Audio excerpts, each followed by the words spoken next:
Welcome, everybody, to the Science from the Fringe podcast. I am Professor Jay Bhattacharya. I am talking today with freelance journalist Aya Velázquez from Germany. She's also a cultural anthropologist, if I understand correctly. I am delighted to introduce Aya to everybody because she has broken one of the most important stories of the pandemic relating to something called the RKI files in Germany. RKI is the Robert Koch Institute in Germany, and it's a centrally important scientific institution in Germany in that it advises closely the German government, and it played a tremendously important role in the design and implementation of the COVID policies and COVID measures that were adopted by Germany and indeed everywhere else. And you broke one of the most important stories about the nature of the advice that they were giving and the role of political interference in scientific advice. Welcome to the show. Thank you for coming. Yeah, thank you very much for having me, and it's a great pleasure and honor to talk to you. So Aya, can you tell us, for this mostly American audience that I have, they may not know what the Robert Koch Institute is or why it's so important, the so-called RKI. What role do they play in science policy in Germany? So the RKI is the highest health authority in Germany. It's comparable to the CDC, and it has advised German government during all the Corona years. They had a crisis panel, an internal crisis panel, and they met via WebEx every week and just talked about the newest measures to take. And the notion that the German public had was that it was a totally scientific council that was told as a story to the German people for all these years, even until this year. Karl Lauterbach, our health minister, told us the RKI is totally independent. It's just scientists deciding about the corona measures. And now it turned out it was the opposite. It was political measures, and the RKI scientists just provided the scientific legitimation for this. It's okay. You can say RKI. I think our audience will understand. I mean, Americans say RKI, but it's not such a big deal. The RKI it has scientists who work. Is it a private institute, but that provides advice, or is it literally like the CDC, a branch of the German government? It's literally like the CDC, a branch of the German government.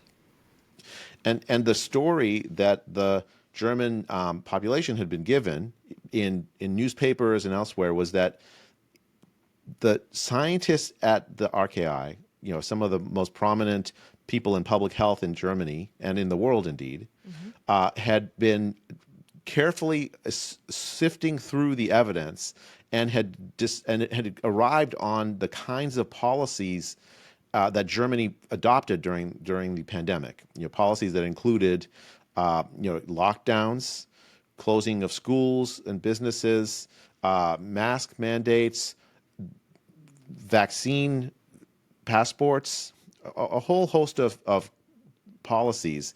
And the German people have been told that the RKI scientists had arrived at all of these policies via a purely scientific process with no political interference.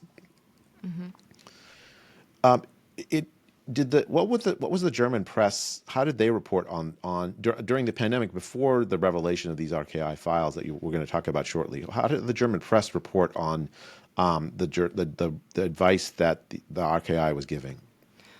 Well, it was like the Holy Grail. It could not be criticized because it was science itself. So for all these years, German people were taught you can't really criticize science. And if you criticize the RKI, you would criticize science itself. And this has all now shaken. This has no basis anymore.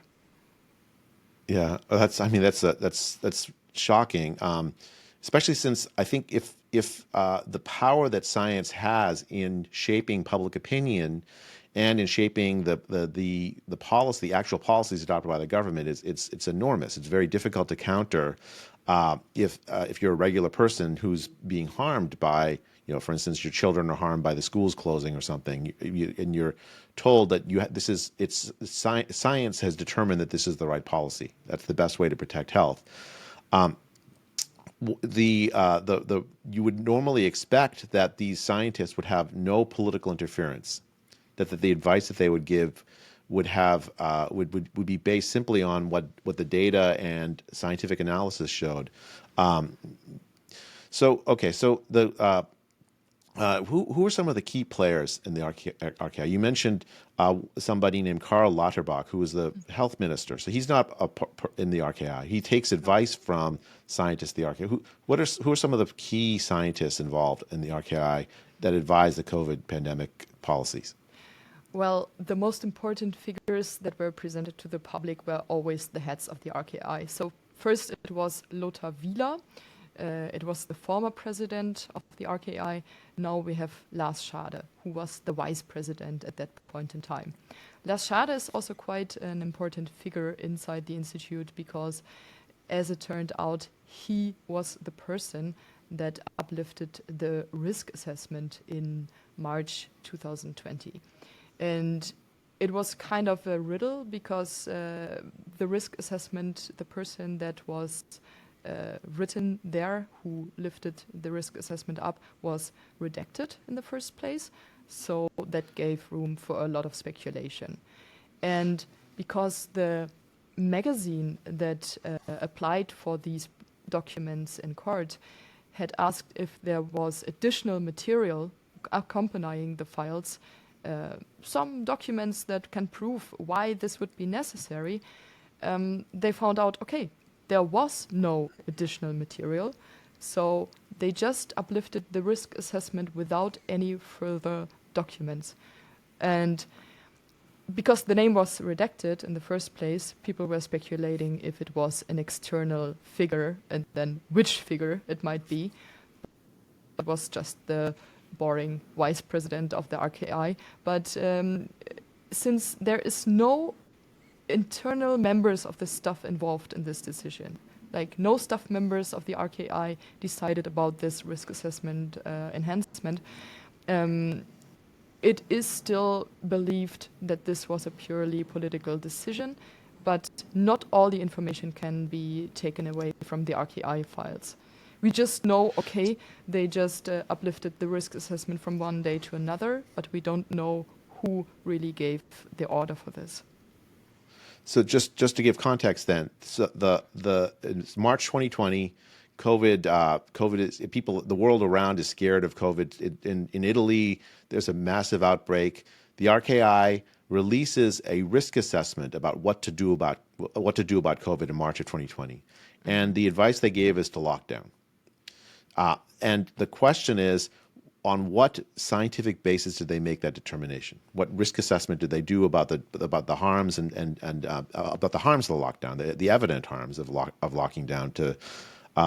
And what you're saying is that this deliberation was held secret by the RKI for a long time until a newspaper or magazine asked for it, and it was produced completely redacted, or almost entirely redacted, including key details about who was involved, what the scientific reasoning was. Yes. So that's interesting. I mean, one of the most important health decisions and public health decisions in the history of the world is made, and the public isn't allowed to know the reasoning behind the advice. So this happened in 2020. That the advice was given, of course, followed. It's 2023 when the first redacted version of these files start to come out, right? It's 3 years later. This is not recent. And you managed to get a version of the files that didn't have these redactions. And this is why you're able to say who actually signed off on these orders. Why did it take so long for the public to start to know about this? And why did it take? And if I understand, it's a whistleblower inside the RKI who leaked the files to you. what excuse has the government been giving for hiding these files from the public? Well, we have FOIA laws in Germany, but they're not that established, not for decades, not like in the United States. So it's relatively new. We have them maybe for 20 years. And governments, in government institutions don't like these FOIA laws. And even if you have a legal right to obtain certain documents because the information is involving all German citizens, they still argue, and they have a list of reasons why they can still hide the information in these documents despite that there is a legal obligation to give it to the public. For example, they say the names of lower employees in the institution must not be named because their privacy rights supersede the right of the public to know, or the names of certain pharmaceutical companies which are named in the files, the names of medicines, and also bilateral relations to other countries. And in these cases, the court is always quite generous to politics. So in front of the court case, I attended one court case around these files shortly before I leaked them, because I wanted to know how important were these redactions for the German state, and how much danger I kind of counter when I publish them unredacted right now. And I saw that some of these reasons are quite unflexible. For example, in bilateral relations, the court says, we just don't know. This could be something very important to keep it secret, so we just give a lot of free space to the government to keep it secret. And the documents which were given out via the magazine, the online magazine Multipolar, who applied for it in court, was a version that went until April 2021.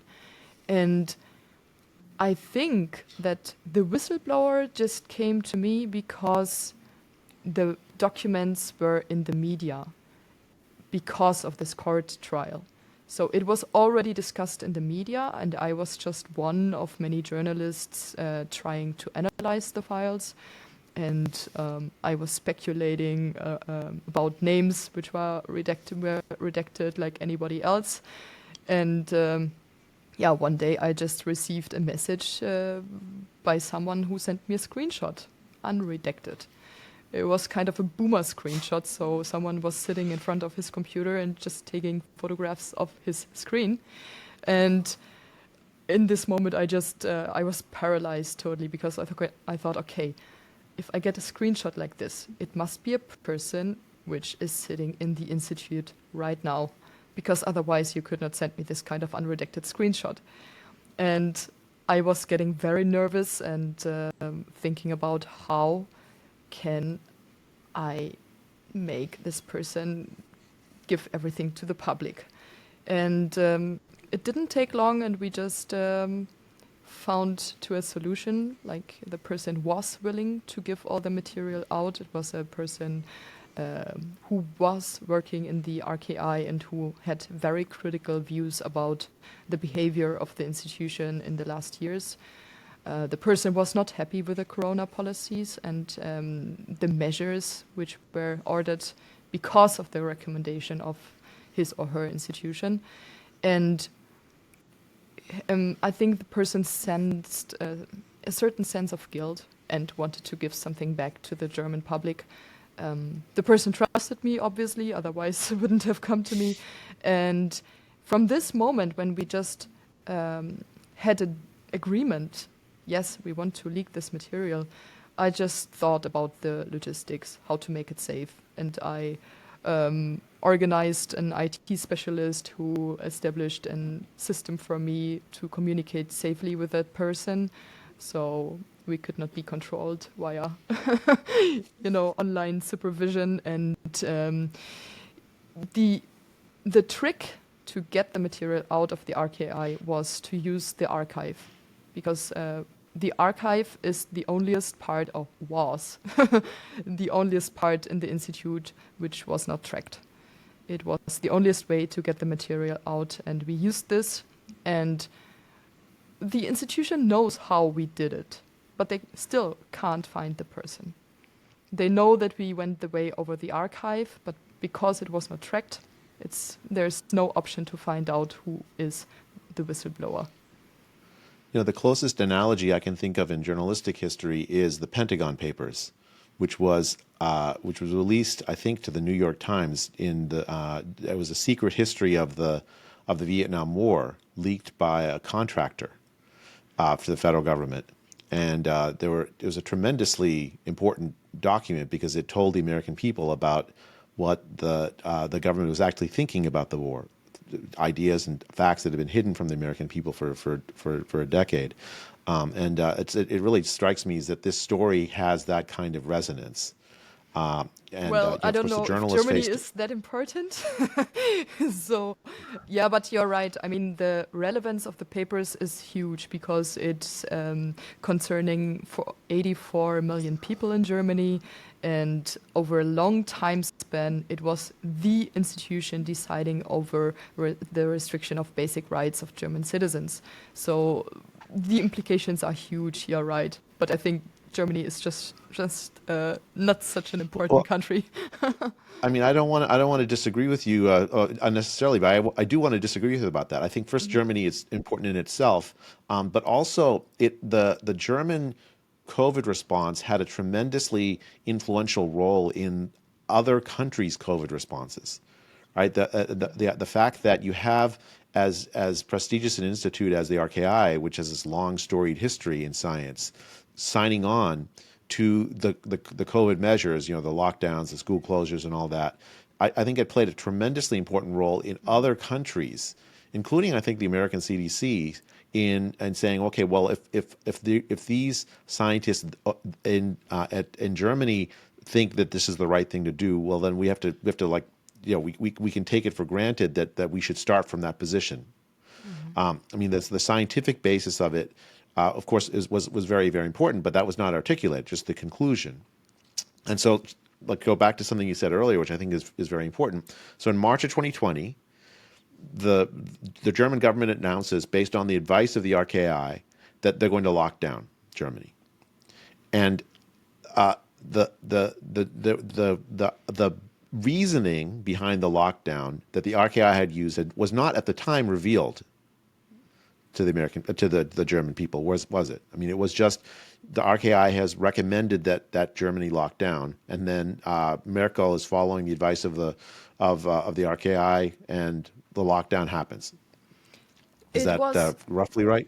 The legitimation was that the case numbers were climbing up tremendously from one week to another, but what they didn't mention was that they tripled the test numbers in that week, and they didn't put it into a relation.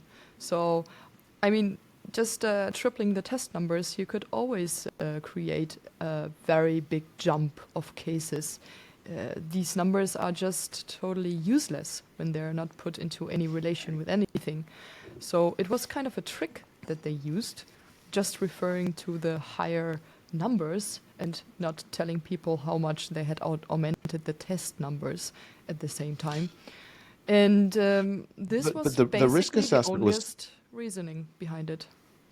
I mean, the risk assessment is very important here, right? So it's not just that the numbers are going up. You also want to know, are the measures that we're going to take, will it actually reduce the numbers? Will it have other negative effects on the healthcare system, right? Will people not come for care for heart attacks? Will people stay home sick because with other you know, with diabetes, with other chronic conditions that they normally would get care for? If you lock down, you're going to hurt those people, right? So a risk assessment would be a very broad thing. What impact will it have on children to close schools for you know, an extended period of time?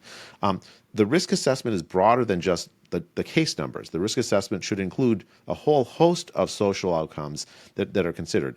The German government issues the lockdown orders based on a risk assessment from the RKI that you said that's been leaked to you, and it wasn't. But that risk assessment you're saying wasn't shared with the German people at the time. No, it was not shared with the German people.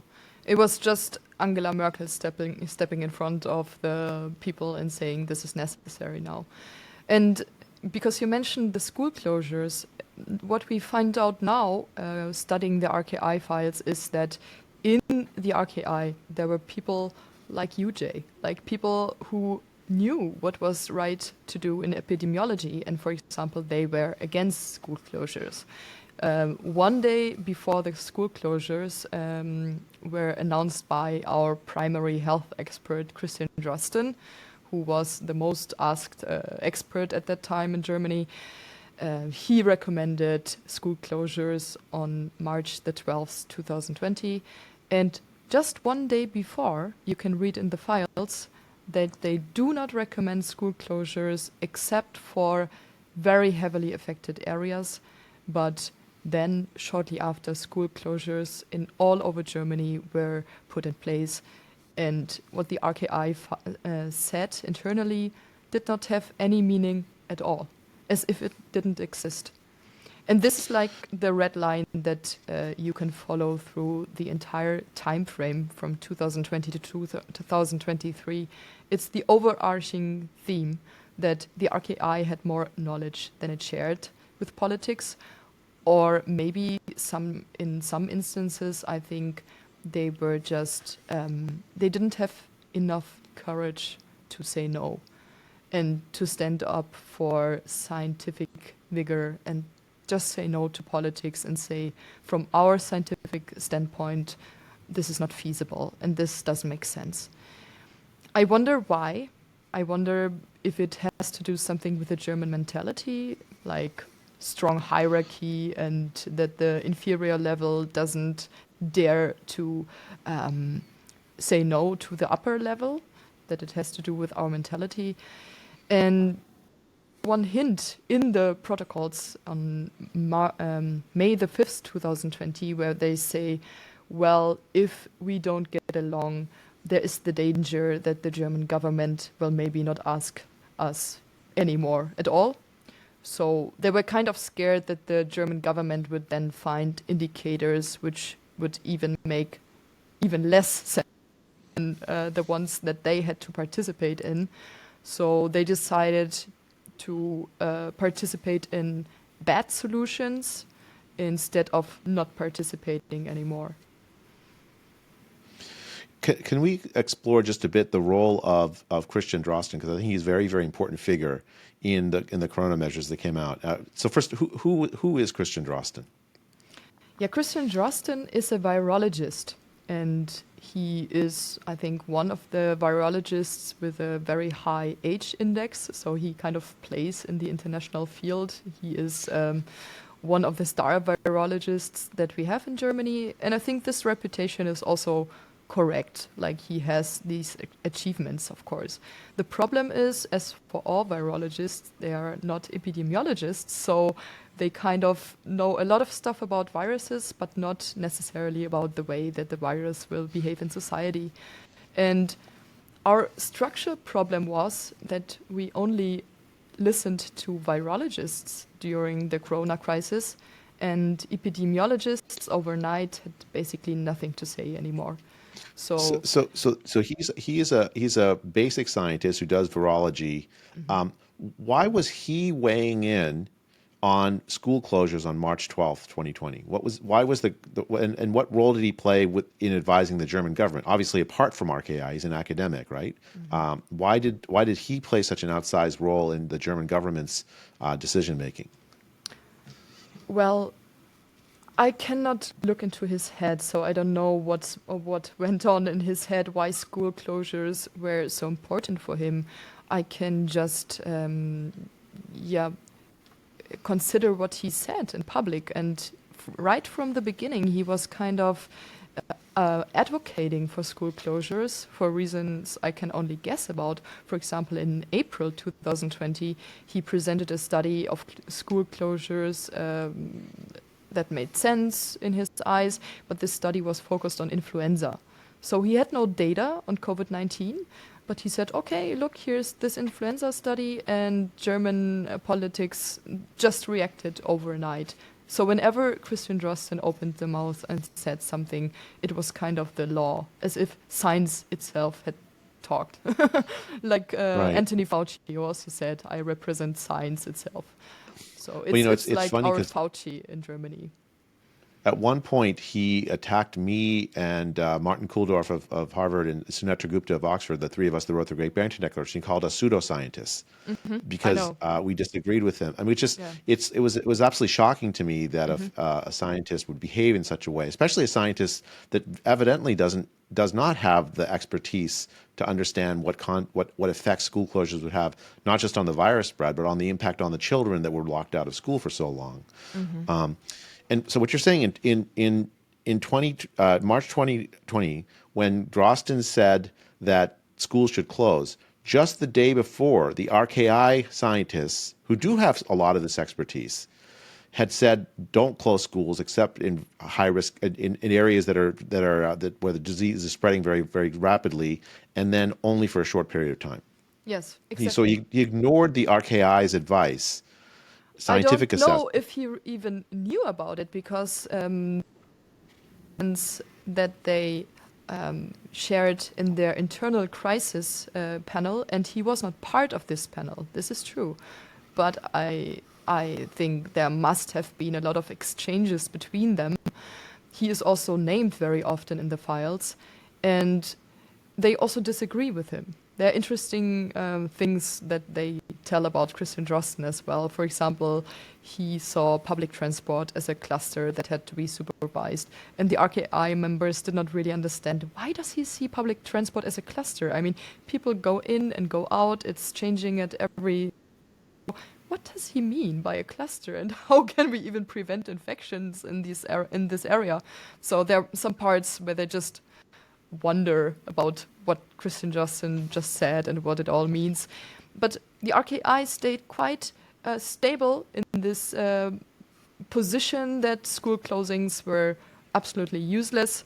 They said, for example, in April 2020, when the first results from these measures were visible, they stated in their crisis panel, school closures are unlikely to have had a major impact on controlling the epidemic. Then in December, they said cases in schools did not significantly drive the incidence of infection, and that there were lower transmission in schools and educational institutions compared to the general population. Nevertheless, the German government, led by Health Minister Jens Spahn, closed schools just a few days later, when this was announced internally in the expert panel. And in January 21, in the RKI, they said measures in schools and daycare centers cannot prevent outbreaks from occurring. And they knew that children had a very low risk of being affected. They knew this all the time. They wrote in August 21, children have a low risk of severe disease progression compared to other respiratory diseases. Or in fall of the same year, younger children are very rarely index persons. They are infected within the family. So the RKI knew. But what I really object them with, what I challenge them with, is that they didn't become vocal enough about what they knew. They didn't go to the health minister and said, look, we can't really carry on with this. It hurts people.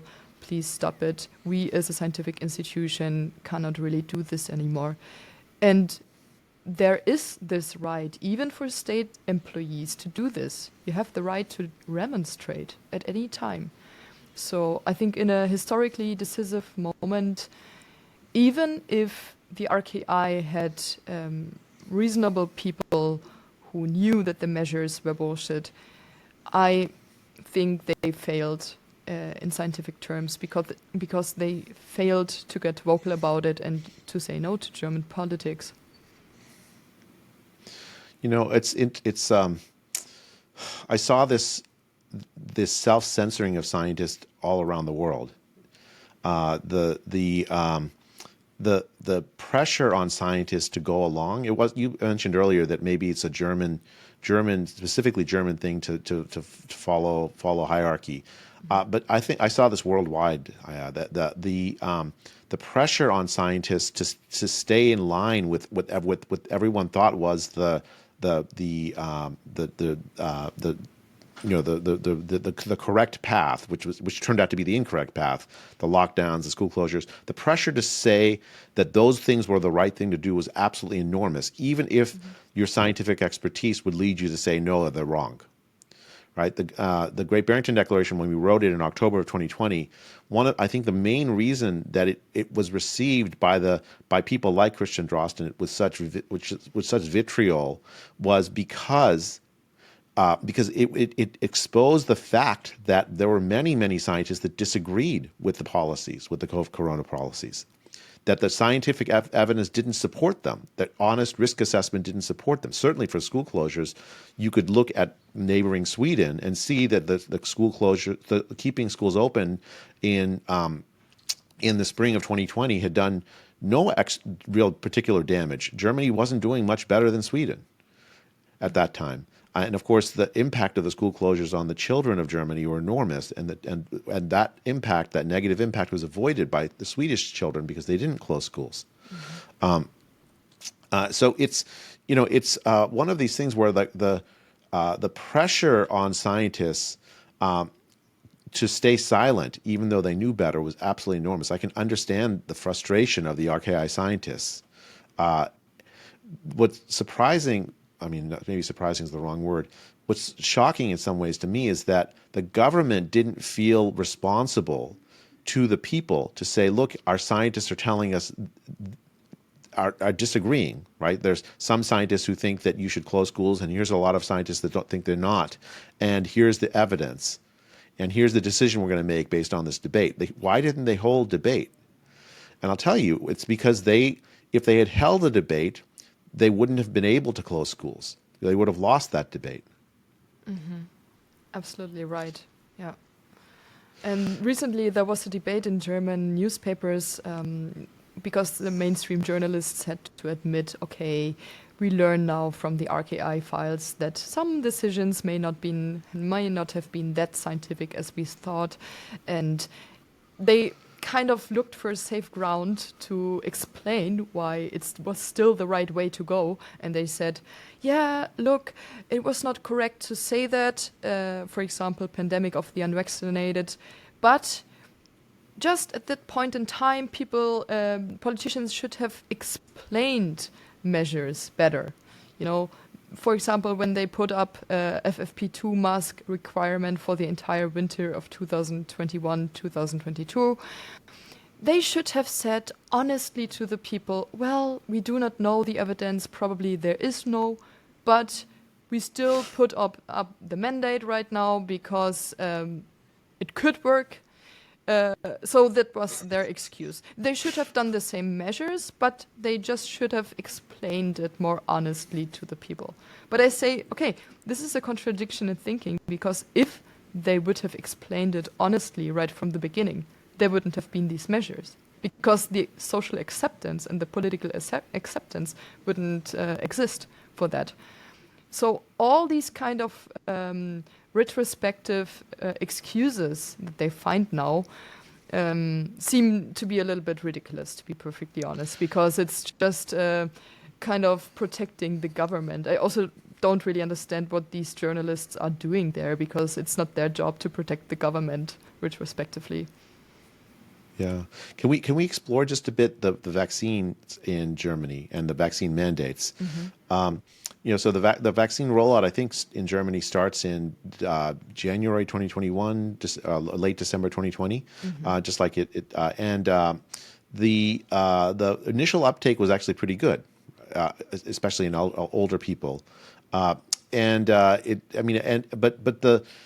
very quickly the German government shifted from voluntary vaccination to adopting a stance of pressuring people to adopt the vaccine. Mm-hmm. Can you give a sense of what that looked like from inside Germany? Was there the RKI files? Yeah, Yeah, like what did that look like? yeah. In the RKI files, for example, vaccinating children was seen as an issue which was totally political. For example, there are quotes like vaccination of children, even the STIKO, which is the branch of the RKI that recommends or doesn't recommend vaccines. Even the STIKO does not recommend vaccination for children, but Health Minister Spahn is still planning a vaccination program.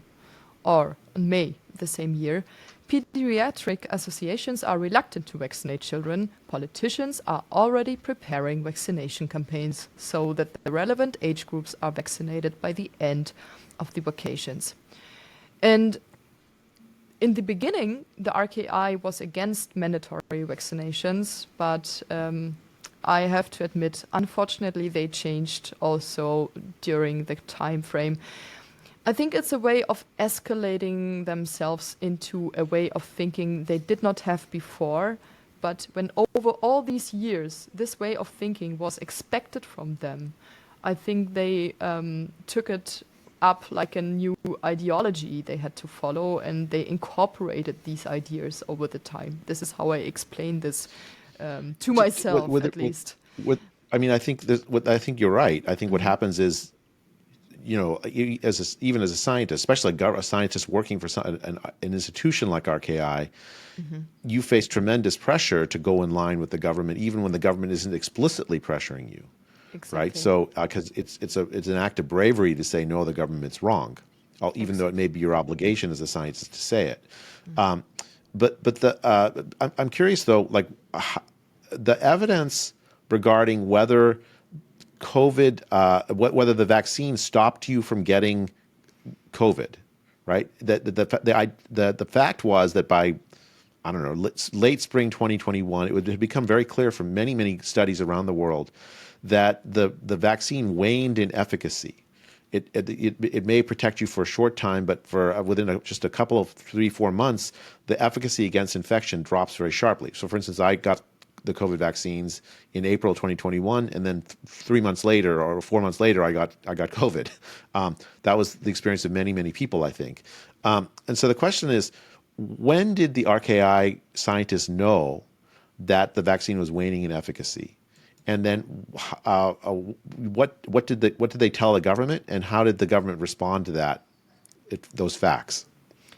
Yeah, I think at the latest they knew in August 2021, because there were internal protocols about the effect of 2G. I have to explain what that is. We had a kind of mandatory vaccination system because only recovered and vaccinated people were allowed to the public life in the winter of 2021 and 2022.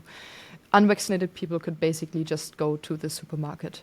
So this is already an indirect mandatory vaccination obligation. And the RKI knew at the latest from August 2021 that the actual effect of 2G, which is this kind of system of excluding the vaccinated, the unvaccinated, the actual effect of 2G is not greater protection from others, but greater self-protection. However, this would be a restriction of freedom and therefore a legal issue. Okay, they knew this. Preventing serious illness is more likely if there are no susceptibles at an event. Okay, so they argued, we protect you, poor unvaccinated people, by excluding you from social life. But they knew that this, comes in the next sentence, this is a very paternalistic approach and only justified if hospitals could be overloaded again. So at this moment, they kind of stepped out of the debate and said, well, we as scientists cannot really decide about it. It's a legal issue. We know it's very paternalistic, but it may have some sense because it's greater self-protection, because we protect the vulnerable, unvaccinated people from putting themselves in danger. But I mean, in a democracy, this is a very difficult decision to take, because we also don't prohibit people to smoke or to do extreme sports or to drink alcohol, which is also a way of self-harm. It strikes me the political rhetoric was the opposite. The political rhetoric said that the unvaccinated pose a risk to the vaccinated. Really, and they did not deny this. they knew that it was incorrect. This also became clear concerning a quote which was very discussed in the media coverage around the RKI files. I think it was the talking point which was most talked about. The pandemic of the unvaccinated. There is a quote on November the 5th, 2021. In the RKI files, it reads, "The media is talking about a pandemic of the unvaccinated. Not correct from a technical point of view. The entire population is contributing. Should this be taken up in communication? Serves as an appeal to all those who have not been vaccinated to get vaccinated. Minister says at every press conference, presumably deliberately, can't be corrected." So you see, they just didn't want to contradict and to shame the health minister in public. So it's this obedience thing again. You don't have to contradict authorities in public. And because he said this all the time, they didn't want to shame him, obviously. But I mean, it's better to shame one person than to restrict the rights of 84 million people, right? So these are the quotes that are very hard to deny, even for mainstream journalists. And most came to the conclusion right now, okay, this wording was definitely wrong. And I also think it did not generate in the head of Jens Spahn, of our former health minister. It was a narrative that swept to Germany over from the United States, because we heard this wording first in the United States, and it was taken up here as a PR marketing term in order to get the vax to everybody. And right now, Jens Spahn, who was the health minister at that time, who published or who said these words at every instance, he said, well, you know, it's based on the fact that there were more unvaccinated people at the ICU, and so he justified this. But the ICU figures, you have to know, were totally distorted, and I think it's the same everywhere, because it was a structural mistake that they kind of apply in order to blow the numbers up. For example, every patient in an intensive care unit was counted as a coronavirus case when the test was positive. So even if you had a broken leg, you were counted as a coronavirus case. Then also the unvaccinated people in the hospital were tested much more frequently because they were considered unsafe, of course, and the vaccinated were considered protected. Then also many of the patients listed as unvaccinated were in fact vaccinated, but they received just one dose, or they were in the 14 days after the second dose. So they were also considered unvaccinated, although they already had received a dose of vaccination. And the third distortion, the fourth distortion, was that people with unknown vaccination status were counted on top of the unvaccinated. So the figures from the ICUs that we had at that point in time are totally garbage. It's garbage figures. They don't say anything. Can I ask about another scientific issue and how the RKI scientists addressed it? It was very clear to me, looking at the scientific papers that were being published even by summer of 2020, that people who had COVID and recovered from COVID had substantial immune protection against reinfection, at least until the next variant, and in fact were very unlikely to get COVID a second time again until the next variant. That evidence was buttressed by just elegant scientific immunological studies of the cellular mechanisms of how immunity happened. I mean, I think certainly by summer of 2020, that was a established fact in my mind, and I'm wondering what deliberations the RKI scientists made about immunity, natural immunity, recovered immunity from COVID, because that was in the United States, that was obfuscated, and in fact, considerable. The U.S. CDC hid that fact, denied that fact in many ways, and used that as the denial of that fact as a premise for the vaccine mandates. So, if, for instance, someone had COVID recovery, the marginal benefit from the vaccination is going to be lower because you are already to some degree protected from recovered immunity.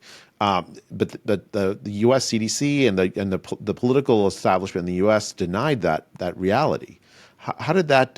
What did the RKI scientists say, and how did the government respond on this question of recovered immunity? This came up in the beginning of 2022 in January, and the RKI wanted to equalize the status of recovered people to those who were vaccinated.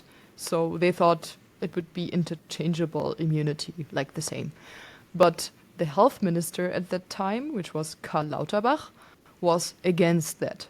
They did not really understand this. So internally they said, because it was an overnight decision. On the website of the RKI appeared suddenly a lowering of the threshold of the immune status of the recovered. For example, before it was 6 months, and they lowered it to 3 months overnight without any explanation. And everyone wondered in Germany, like, what happened to the RKI and why without explanation. And now with the RKI files, we know what happened. It was a political decision which was taken in an institution which has no democratic liability at all. It is the so-called meeting, the council of the federal institution, the chancellery, with the heads, the Ministerpräsidenten, which is the presidents of the federal states of Germany. This institution or this gathering has no right to govern. Our parliament is in charge. But they met up and they decided in this council meeting, in this MPK, Ministerpräsidentenkonferenz, they decided about the lowering of the vaccination status. And I think the leading figure in this respect, again, was Karl Lauterbach, because he wanted to have incentives for people to get vaccinated. And this is something that the RKI also knew. They knew that the politics needed a kind of carrot, an incentive for people to get vaccinated. And when they objected the pandemic of the unvaccinated wording, it was not because they wanted to prevent people from getting discriminated, but because they wanted that their measures applied to all citizens again. And, their measures were like keep your distance, maintain hygiene, wash your hands, wear your mask, ventilate. So this was what the RKI wanted for all citizens again. And they knew that it was stupid to give privileges and benefits to vaccinated people because they knew they would spread and shed as anyone else.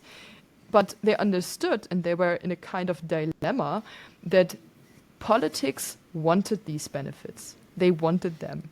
And you can read it in the files. For example, in the short term, more strictness and thus pressure on unvaccinated people makes sense. And in the long term, the measures for vaccinated people must be tightened again. Testing for vaccinated people too. And then in another instance, important, AHA plus L rules still applies to recovered and vaccinated. This is also misunderstood by politicians. So politics wanted benefits for vaccinated and recovered people, and the RKI wanted to have measures for all. So, it's kind of shocking, right? The disconnect. Like, imagine if this debate had played out in public.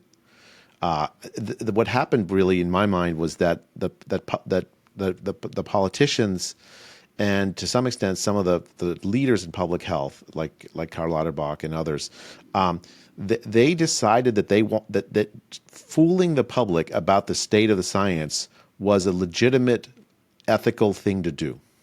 Yes. Rather than trusting the public with the facts, because they thought that if the public saw the debate, that they might end up not complying with the orders that the government put in place. And especially Karl Lauterbach was focused solely on the vaccine in the beginning of his term. Right? His term. Can I ask about the debate over masks? Because that's also was quite contentious in the scientific community, still is, I think, to some extent. The evidence before the pandemic, in my understanding, was that there was a dozen or so randomized studies on the efficacy of masks against spreading of the flu, which spreads to some extent in similar ways as coronavirus. And those studies largely found that the mask in these randomized studies found that it was very difficult to find a benefit. Very few studies found a benefit. Many studies found no effect, and no statistically significant effect. That was my understanding before the pandemic about the state of the literature on masking. And yet masking was adopted as a recommended measure. It sounds like even by the RKI folks, very early on. What scientific debate and discussion was going on inside the RKI regarding the masking, and especially since over the course of the pandemic, several randomized studies actually were done on masking. The first one in Denmark, not so far from Germany, that found no effect or no statistically significant effect of reduction of the spread of protection, self-protection from masking. What kind of discussions do the RKI scientists have about masking, and what did the government do with respect to this? Well, the RKI was very fast in adopting masks, although they had never had them in their pandemic plans before. You don't really find the switch in ideas because it was very early. Already in March 2020, they kind of recommended them for themselves. So they expressed we should go on as a positive example and also wear masks inside the institute because we want to mandate them for all. But the red line was that they kind of always were against the FFP2 masks. So that would be the N95 masks in the United States. So they were always against these types of masks, but they didn't contradict politics when they made these masks mandatory for an entire winter. And for example, there are quotes like, there is no technical need for the use of FFP2 masks outside of occupational health and safety. This could also be made available to the public. Well, the emphasis is on could be made available because it stayed in the conditional. They never made it public that they were critical of this. And in another instance, they said it's unfavorable and also dangerous when masks are used by laymen. It's not possible to exert influence on politics. RKI was not consulted in advance. And then you see a certain development in the June of 2021. They suddenly recommended masks, especially also outdoors. They said, for example, not FFP2 masks, but medical masks. And they said, mask especially indoors and also outdoors if no distance can be maintained.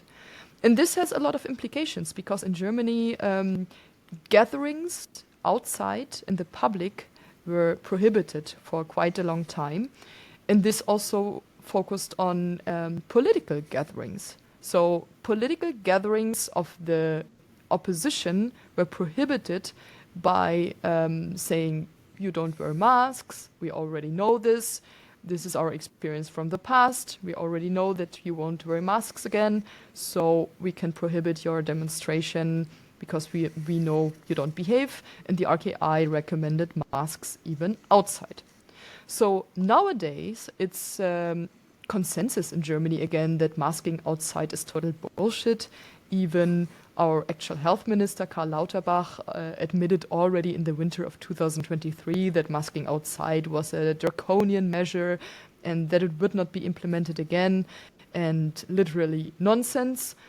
So what does it mean? I mean, the RKI obviously recommended nonsense for a long period of time, and this led to the systematic violation of fundamental basic citizen rights, like the right to assembly. And I mean, right now the damage is done, but they never really have to take responsibility for this. And also Well, you know, the notion is right now that the RKI kind of doesn't want to know anything about the measures that they have recommended. For example, there was a court case lately where the RKI files were used for the first time in front of a court. This is very interesting. It was a small local court, and they decided about a nurse which could not enter her facility in the end of 2022 because her county prohibited this to her. And the judge was really considering the RKI files as evidence right now and said, well, the justification doesn't hold up anymore in light of the new knowledge that we have right now.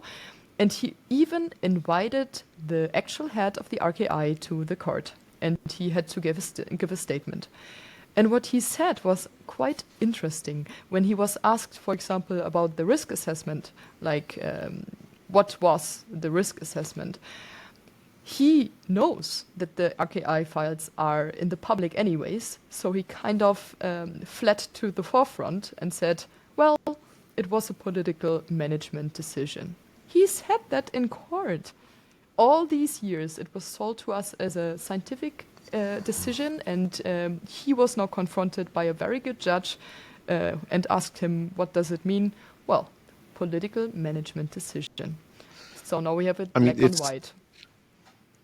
It's shocking. It's not just that it's a loss of freedom.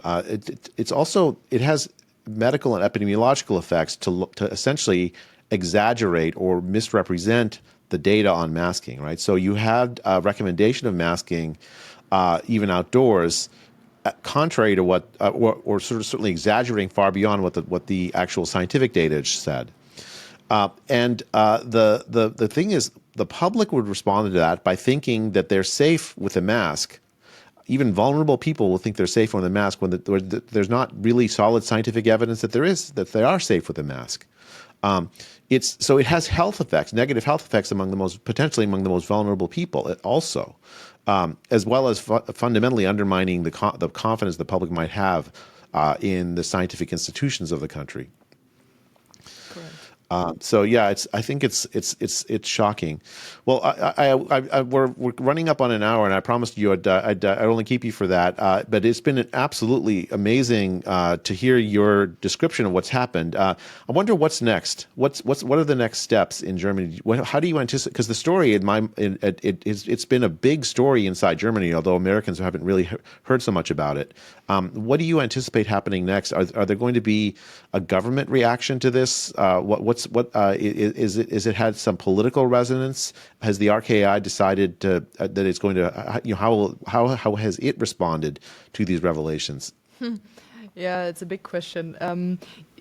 It's difficult to explain. There is the opposition that says we use this material, and of course they use it in their election campaigns, and they want a reappraisal of the corona measures in Germany. And I think on the state level, there is a certain probability that these reappraisal can take place, because now parties which are in the opposition have a majority on the local level, so that they can realize kind of corona courts like the Select Committee in the United States, but on the local level, on the state level. On the federal level, I think this is still far away, and this makes sense because the government which most escalated the corona measures until deciding about general mandatory vaccinations in April 2022, this government is still in charge. And of course, they won't put the blame on themselves. This is just, it won't happen.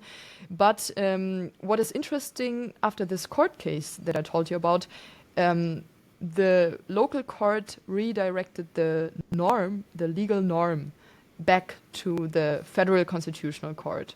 And of course, we don't expect so much from the Federal Constitutional Court because it has a reputation of being very close to politics. For example, there was a dinner with Chancellor Merkel, and then afterwards they had to decide about the constitutionality of big lockdown measures in Germany. And they just ruled, okay, it was all correct, it was all constitutional. So our highest court is kind of compromised, and everybody knows this. So we are not putting a lot of hope into this court decision, which is now taking place. But I think in the end, it's not only politics or the legal system that makes up a society, but it's what people think. And what the RKI files have managed to do already even if mainstream media kind of tries to deny or neglect it. In the German mainstream discourse, it has kind of arrived the idea that the measures were not at all scientific, that it were political measures legitimized by science, that science was used in order to legitimize these measures. This has become kind of a consensus in the aftermath of the publishing of the RKI files. And I think for me personally, this is bigger as a success than I could have imagined before, and also that the whistleblower could have imagined before, because the whistleblower is quite happy with the media coverage and the media echo. The person wanted to, give a push to a reappraisal of the corona measures in Germany, and I think we came very far in these last 2 months. Well, I personally want to thank you and whoever the whistleblower is for your bravery in this. I mean, I'm sure you've faced tremendous pressure to give up who the whistleblower is, as well as other pressure that comes to any journalist that has some integrity, I think. So I've learned a lot from you and your reporting, and I'm so just grateful that you've gone down this path. Thanks a lot, Jay. Well, thank you for speaking with me. So until next time, this is Professor Jay Bhattacharya. Thank you.